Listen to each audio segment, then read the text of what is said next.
From Shepherd Boy to King. On a desolate plain, a little shepherd boy stood alone. His day's work was over and he had wandered through field and forest listening to the twittering of the birds and the soft sound of the summer breezes as they gently swayed the branches of the trees. He seemed to understand what the birds were saying, and the murmuring of the brook that wound its way through the forest was like a message of nature to him. Sweet sounds were always in his ears, his heart was ever singing, for the shepherd boy was a poet. At times he would turn around sharply, thinking he had heard someone calling. One day he was quite startled. "David, David," he thought he heard a voice calling, "Thou shalt be king of Israel." But he could see nothing, except the trees and the flowers, and so he left the forest and stood in the desolate plain. In the distance he saw a very high hill, and as he approached nearer he noticed on the summit a tall tree, without branches or leaves. With great difficulty he climbed the hill.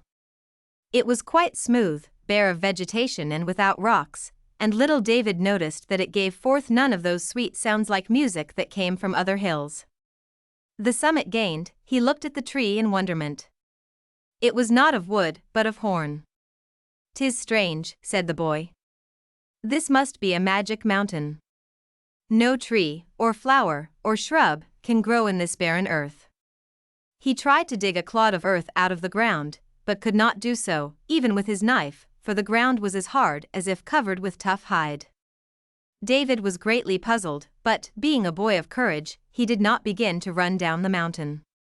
"I wonder what will happen if I stay here," he said, and he seated himself at the foot of the mysterious horn that grew at the summit and looked about him. Then he noticed a most peculiar thing. The ground was rising and falling in places as if moved by some power beneath. Listening intently, he also heard a curious rumbling noise, and then a loud-sounding swish. At the same time he saw something rising from the other end of the mountain and whirl through the air. "That is just like a tail," exclaimed David in surprise. The next minute he had to cling with all his might to the horn, for the whole mountain was moving.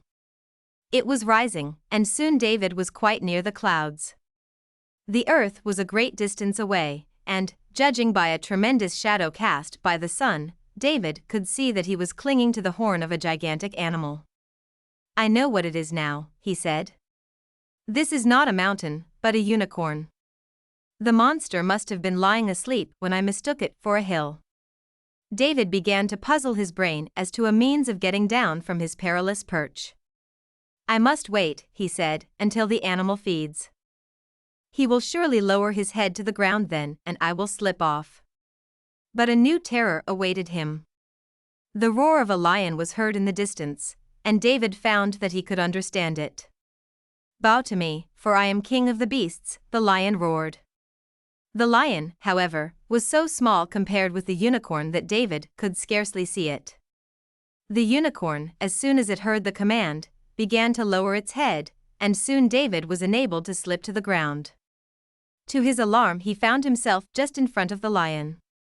The king of the beasts stood before him with blazing eyes, lashing its sides with his tail. David lost not a moment. Drawing his knife from his belt, the brave boy advanced boldly toward the lion. Just then a sound attracted the attention of both the boy and the beast. It was a deer. "I will save thee, boy," it cried.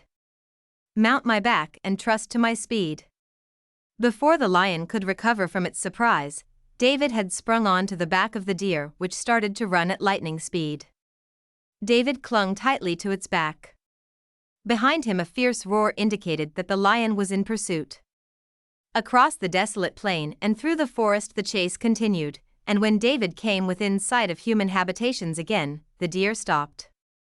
"Thou art safe now," the deer said to him. "Thou art to become king, and my command was to save thee. Fear not, I will lead the lion astray." David thanked the deer that had so gallantly saved his life, and as soon as he had slid from its back it dashed off again, faster than ever with the lion still in pursuit. Soon both were out of sight.